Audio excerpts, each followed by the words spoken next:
Dear Chosen One, lately, more and more people who once saw themselves as chosen ones, the healers, the empaths, the ones with deep intuition and spiritual purpose, are starting to feel like they've had enough.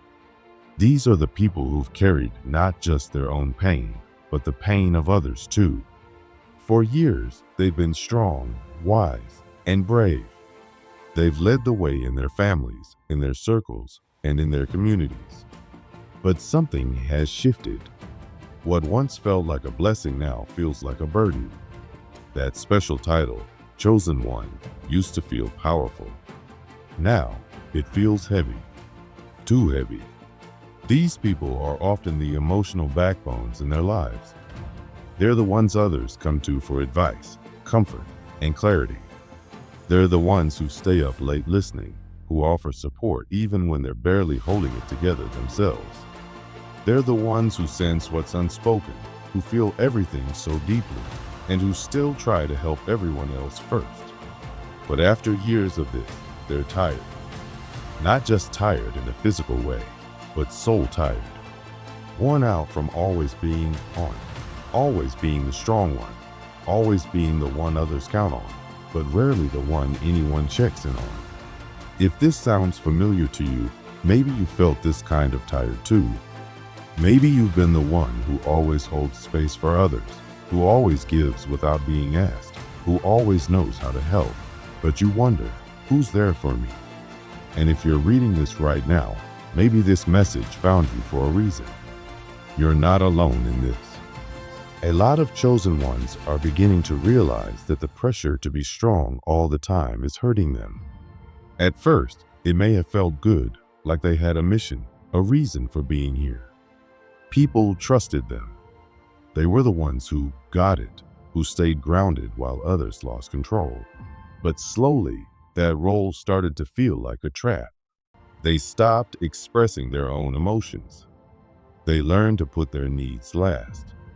And when they did finally open up or break down, people didn't know how to respond. Some stayed silent. Others offered shallow advice or told them to stay positive or raise their vibe. The truth is, society doesn't give strong people permission to fall apart. Vulnerability is only welcome from those who are seen as weak. If you're seen as a guide or a healer, you're expected to have it all figured out. You're expected to never break. But no one can carry that much forever. And many chosen ones are now walking away from that impossible role. They're starting to understand that true strength isn't about holding it together no matter what. It's about knowing when to let go, when to rest, when to say, I can't do this alone. Another reason these spiritual leaders and empaths are reaching their limit is because their pain is often overlooked or invalidated. The more conscious or spiritually aware someone is, the less space people seem to give them to be human. It's as if once you talk about energy or healing, people assume you've graduated from feeling real emotions. But that's not how it works.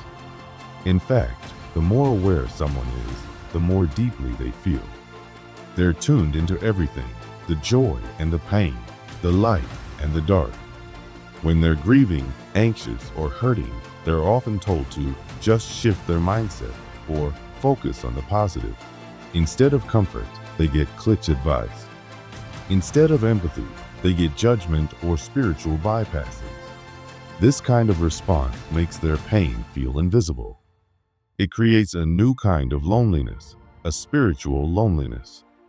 They begin to wonder if there's any space where they can just be human, where they don't have to hide their pain behind wisdom or spiritual language, where they can simply say, I'm hurting, and have someone say, I hear you. I'm here. But even in communities that claim to be spiritual or healing focused, this kind of safe space is rare. So they start to pull back.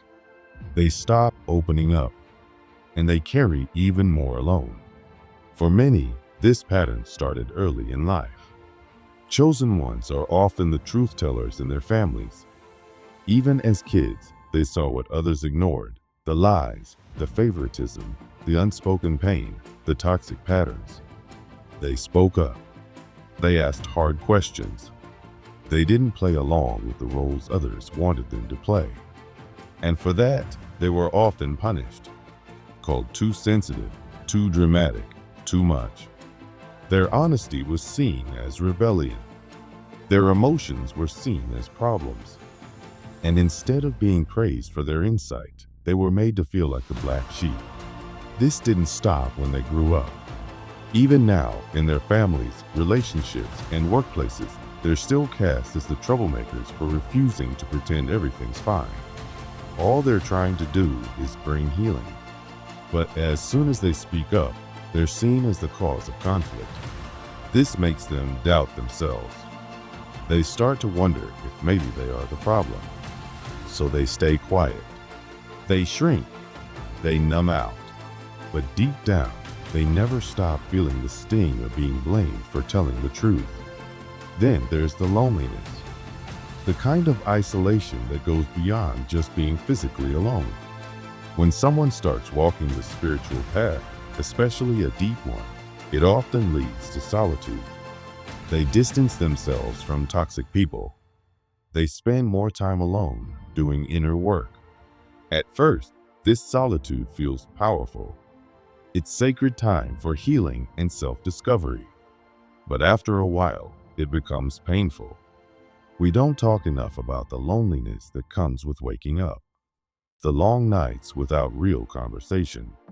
The feeling of being surrounded by people, but not truly seen by anyone. The moments where you cry, not because someone broke your heart, but because you can't remember the last time you felt deeply connected. Being alone might be part of the journey, but it shouldn't be the whole thing. Chosen ones aren't meant to live in exile. They crave community, real, nourishing, soul-level connection. Not followers, not clients, but friends. People who see them for who they are, not just what they do. They want to laugh without explaining themselves, to rest without feeling guilty, to belong without having to hide parts of who they are. And slowly, they're starting to realize that healing and connection should go hand in hand. That being spiritual doesn't mean being alone. That strength and softness can coexist. And finally, they're exhausted from all the inner work, from the endless self-reflection, the shadow work, the healing, the growing. It feels like every day there's another layer to peel back, another wound to examine, another part of themselves to fix. And while healing is beautiful, it can also be overwhelming.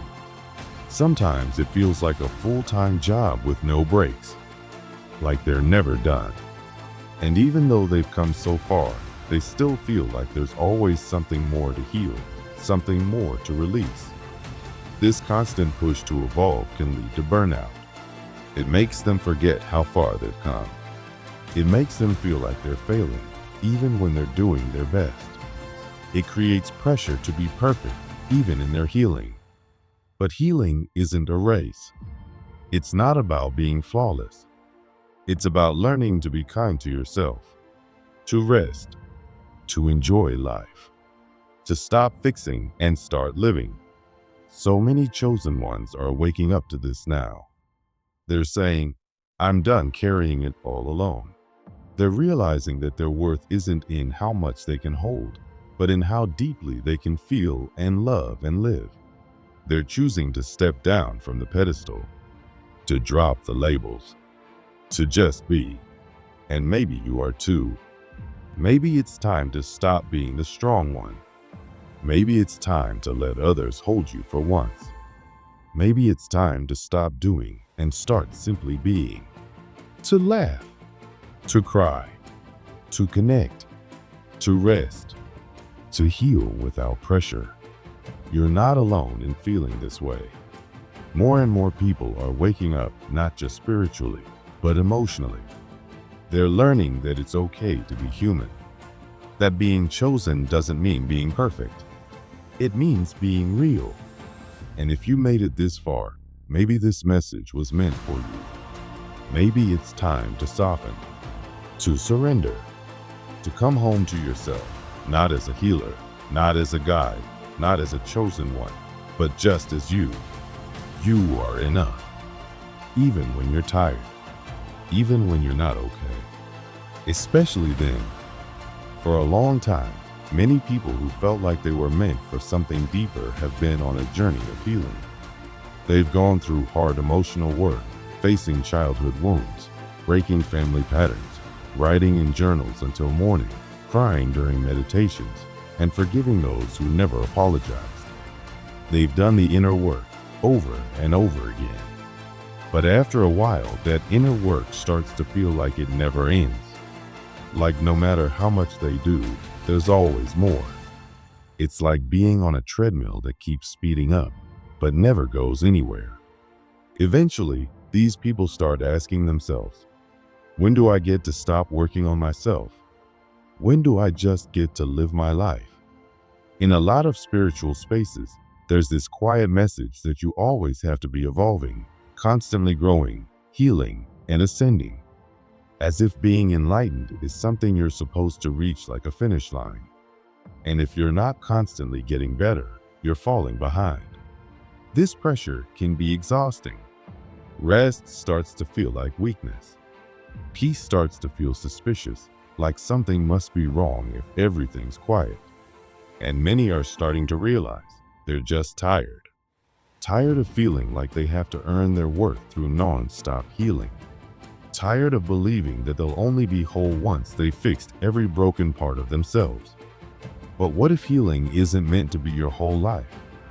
What if growth is only one part of the journey, and the rest is about joy, laughter, freedom, and letting things be messy sometimes? More people are starting to understand that they don't need to be constantly working on themselves to be worthy. Sometimes the most powerful thing you can say is, I've done enough for now. Even in the very spaces that promise love and acceptance, spiritual communities, self-help groups, online wellness spaces, people are feeling misunderstood. It's hard to feel like an outsider in the world, but it hurts even more to feel out of place in communities that are supposed to be all about connection, truth, and healing. On the surface, these spaces often look beautiful. They're filled with soft light, soothing words, positive quotes, candles, crystals, and good intentions. But underneath, something else is happening. There's still a lot of ego, a lot of unspoken competition, a lot of pretending to be high vibe all the time. People are expected to always stay positive, always show up with love and light, never bring the heavy stuff. So when someone walks in with their real emotions, when they're honest about feeling hurt, triggered, angry, or scared, they're often seen as a problem. They're told they're bringing down the energy, that they're too intense, too dramatic, too negative. But they're not trying to ruin the vibe. They're just being real. They're showing up with their whole self. These people don't want to play pretend. They want real connection. They want spaces where all of them is welcome, the light and the dark, where setting boundaries isn't seen as selfish, where being angry doesn't mean you're unloving, where it's okay to be messy sometimes. But many have realized that even in woke spaces, true authenticity isn't always safe. So they're leaving, and they're building new kinds of spaces, ones with fewer masks and more honesty. Spaces where truth matters more than appearances. Because without real depth, connection is just another form of loneliness. And they've had enough of feeling alone, even when they're surrounded by people. Something else is shifting too. A lot of people are ready to just be human again. The idea of being a chosen one used to feel inspiring, like they had a bigger purpose, a higher mission, a reason for being here. But over time, that identity has started to feel like a cage. There's so much pressure to be perfect all the time, to always rise above, stay balanced, stay humble, stay calm, to never get petty, angry, or frustrated. But life is messy. Sometimes they want to skip their meditation and watch a silly show. Sometimes they want to swear, vent, say no, or just have a bad day. Sometimes they want to stop worrying about whether they're in alignment or vibrating high enough. And they're realizing that's okay. That's human. They're done with the pressure to be spiritual robots. They're reclaiming their right to be fully alive. That means having flaws, making mistakes, being silly, and letting themselves be real. Being chosen doesn't mean being perfect. It means choosing to live fully, to be true to yourself, even when that looks a little chaotic or imperfect. More and more, people are seeing that the sacred isn't just in the spiritual stuff. It's not just in prayer, rituals, or meditations. The sacred is also in everyday life. In laughter, in friendships, in rest, in making dinner, in saying no, in setting boundaries. It's in being real, and it's in being human. And now, something even bigger is clicking. A lot of people who once only focused on spiritual awakening are now waking up to the systems around them too. They're seeing how the world is built in ways that drain the very people who care the most. Sensitive people, kind people, people with big hearts and deep awareness. It's not a coincidence. These systems, whether it's government, capitalism, religion, or social norms, are designed to exhaust the people who might actually change them. People who ask questions. People who care deeply. People who dream of a better world. But these people are waking up, and they're tired of playing along. They're stepping away from systems that don't serve them. They're starting to imagine something better, something more human, more loving, more real. If any of this sounds like you, please hear this. It's okay to rest. It's okay to feel tired. You don't have to save the world to prove your worth. You don't have to fix everything to be lovable. Being chosen doesn't mean burning yourself out for everyone else. You were chosen, yes, but now you choose you. And that choice matters. Choosing yourself means choosing joy, choosing fun, choosing rest, choosing peace, choosing the kind of life that nourishes you instead of depleting you. This is what true healing looks like. Not constant work, but real freedom. Not perfection, but wholeness. If you're reading this and it's hitting something deep inside, maybe that's because your breakthrough isn't just about your spirit. It's about your life, your heart, your body, your boundaries, your voice, your joy, your truth. Your next chapter starts when you put yourself first, when you stop carrying what was never yours to hold, when you say, I've done enough, I am enough, I deserve to live, not just heal. So take a deep breath, let it out. You don't have to hustle for your worth. You don't have to prove anything anymore. You've done so much.